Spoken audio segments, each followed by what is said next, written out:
back to the iris tutorial video.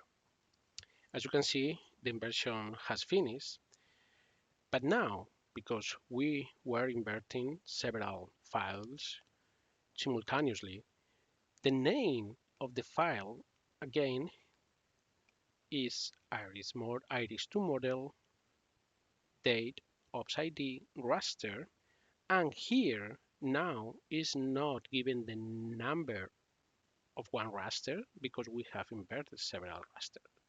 So therefore, it's changed to multi. Okay,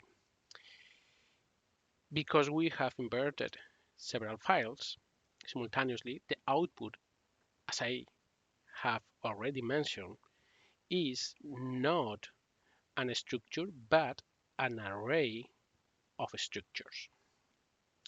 If you look at in the first element of the array, you will see you have the same structures that you had when you inverted one file.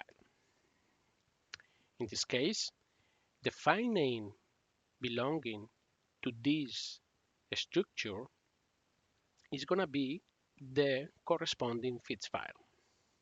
Therefore, if I now print this value, iris2 model 1 dot file name, you will see here that that corresponds to the second element of the list of the 5 files that I inverted with iris2. As you can see, this is a very simple way to invert a collection of iris level 2 raster files that belong to the same observation. In the following videos, you will see how to inspect this data, how to show the model atmosphere, the uncertainties, the calibrated data, and inverted profiles. See you then. Bye.